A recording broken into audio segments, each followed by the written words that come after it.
Hello' friends, স্বাগতম জনাইছোঁ মোৰ ইউটিউব চেনেলটোলৈ। মই এতিয়া যোৰহাটত আছোঁ আৰু আজি মই বাছেৰে যোৰহাটৰ পৰা শিলচৰলৈ যাম আৰু এই সময়ছোৱাৰ মাজত আপোনালোকক কি কি ঠাই পাওঁ আৰু কেনেকুৱা পৰিৱেশৰ মই সন্মুখীন হওঁ আপোনালোকক দেখুৱাই যাম। বলক আমি ভিডিঅ'টো ষ্টাৰ্ট কৰোঁ। চাওক, প্ৰথমতে গুৱাহাটীলৈ যাম। গুৱাহাটীত ৰাতি অলপ ৰেষ্ট কৰি আকৌ যাত্ৰা কৰিম শিলচৰলৈ।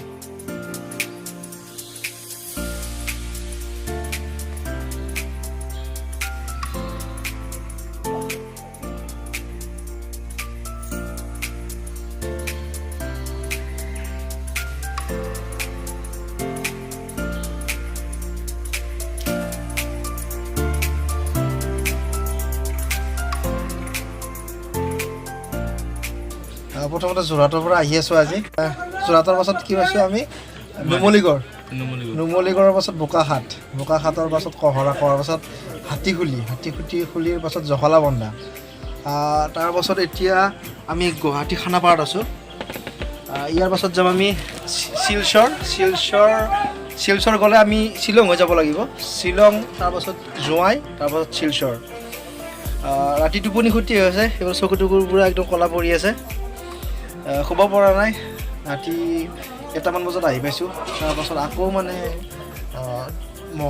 মহৰো অলপ কামোৰ আছিল। এতিয়া তুমি ছেফলি লৈ যাব লাগিব আমাক, হ'ব না? কি নাম? জিতু ফুকন। অ'কে, যোৰহাটৰ ন? যোৰহাট। ঠিক আছে, মজা কৰি যাম ন আমি? একদম মজা কৰি যাম গোটেইখিনি। ব্লগটো চাই থাকিব। আৰম্ভ হৈছে যোৰহাটৰ পৰা, কিন্তু ইয়াৰ পৰা একদম ভালকৈ আৰম্ভ কৰিছোঁ। তে ষ্টাৰ্ট কৰোঁ আমাৰ ভিডিঅ'।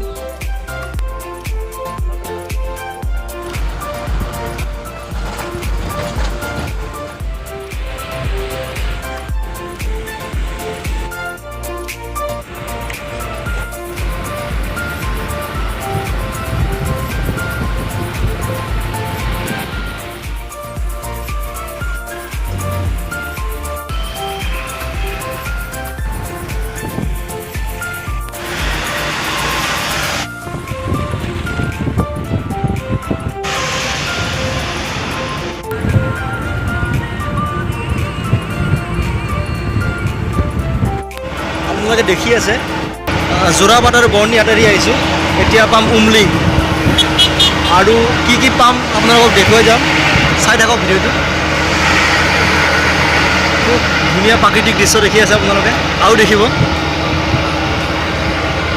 আৰু আচল শ্বিলঙৰ ঠাই দেখুৱাই নাই, আহি আছে। শ্বিলং পাবলৈ বেছি সময় নাই আৰু 1-1.5 ঘণ্টামান লাগিব শ্বিলং পাওঁতে।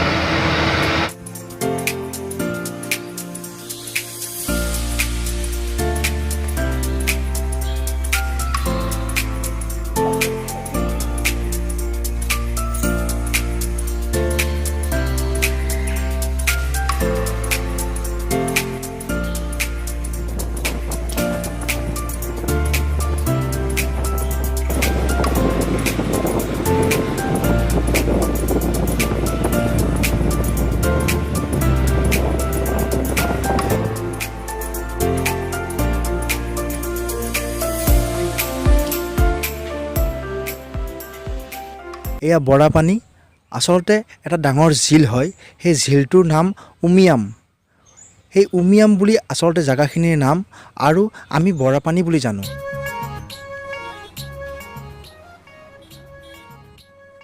ইয়াৰ পৰা শ্বিলঙলৈ বেছি দূৰ নহয়, কিন্তু আমি শ্বিলঙলৈ নাযাওঁ। আমি বাইপাছ হৈ শিলচৰলৈ যাম।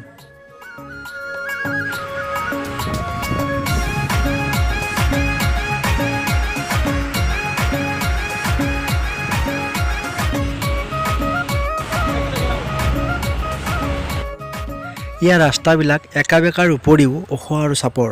সেইকাৰণে ডাঙৰ ডাঙৰ বাছ বা ট্ৰাকবোৰ বেছি জোৰত চলাব নোৱাৰে, লাহে লাহে চলাবলগীয়া হয়।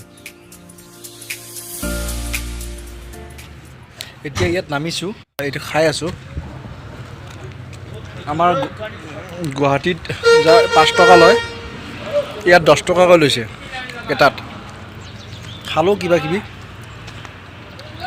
আৰু ইয়াৰ পৰা গুৱাহাটী 128 কিলোমিটাৰ ইয়াত লিখাই আছে।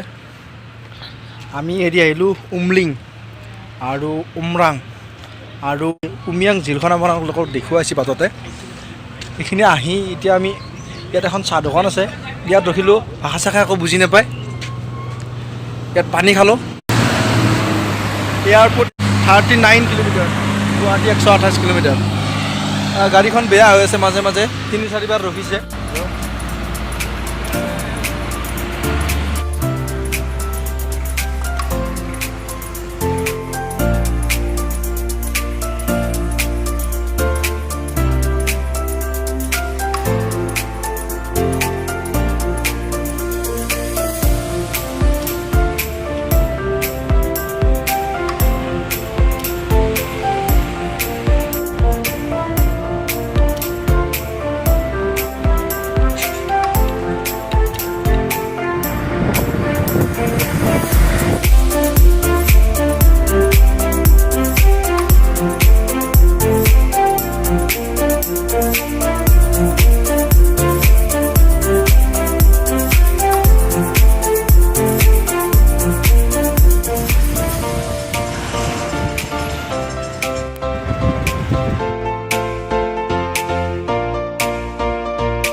এই চকা পূৰা গৰম হৈ গৈছে, পূৰা ধোঁৱা ওলাই আছে।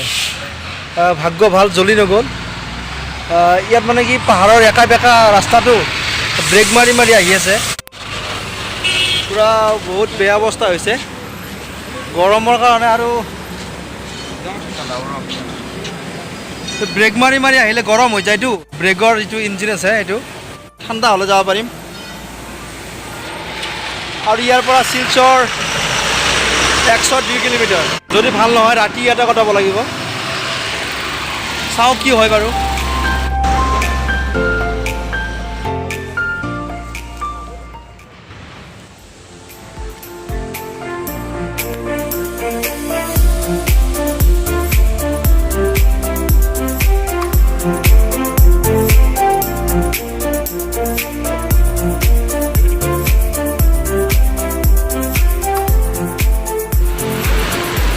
পূৰা আগৰ চকাও গৰম হৈ গৈছে, ধোঁৱা ওলাই গৈছে। পাছৰ চকাটো লগাই আছে এতিয়া, সেইটো গৰম হৈছে, ধোঁৱা ওলাই গৈছে। আমি ৰাতিপুৱা 6:10 আহিছিলোঁ আৰু এতিয়া 5টা বাজিবলৈ 10 মিনিট আছে, প্ৰায় 10 ঘণ্টা। এই 10 ঘণ্টা সময় আমি মানে বহুত কষ্টত আহি আছোঁ। টাইমবিলাকো খোৱাৰ টাইম বা ৰখাৰ টাইম, চাহ খোৱাৰ টাইম একো মিলা নাই। ভাত কিজানি আমি 3টামান বজাত খাইছোঁ আৰু গাড়ীৰো পূৰা অৱস্থা নাই। এতিয়া গধূলি 5:30 হ'ল। এতিয়া যাম আৰু ঠিক হ'ল অলপ, গৰমটো ঠাণ্ডা হ'ল অলপ চকাকেইটা আৰু লগালে চকাটো। আমাৰ গুৱাহাটীৰ পৰা জাষ্ট শিলচৰলৈ 320 কিলোমিটাৰ আৰু এতিয়া 220 কিলোমিটাৰ আহিছোঁ আমি, আৰু 100 কিলোমিটাৰ যাব লাগিব।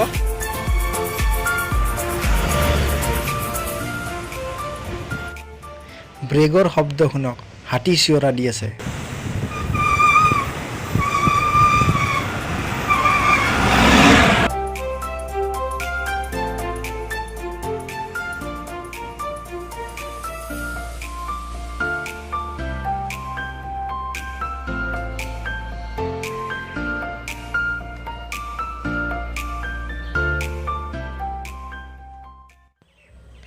নেজানো এই ভিডিঅ'টিৰ জৰিয়তে মোৰ লগত আপোনালোকে যোৰহাটৰ পৰা শিলচৰলৈ যাত্ৰা কৰি কেনে পালে। মোৰ কিন্তু বহুত ভাগৰ লাগিছে। ভিডিঅ'টি আৰু দীঘল নকৰোঁ। যদি ভিডিঅ'টি ভাল পালে লাইক কৰিব, কমেণ্ট কৰিব, নিজৰ ফ্ৰেণ্ডৰ লগত শ্বেয়াৰ কৰিব, মোৰ উৎসাহ বঢ়াবলৈ মোৰ চেনেলটো ছাবস্ক্ৰাইব কৰিব আৰু কাষত থকা ঘণ্টা বটনটো দবাই দিব। আকৌ লগ পাম আকৌ এটা নতুন ভিডিঅ'ৰ সৈতে। তেতিয়ালৈ till then tata bye bye.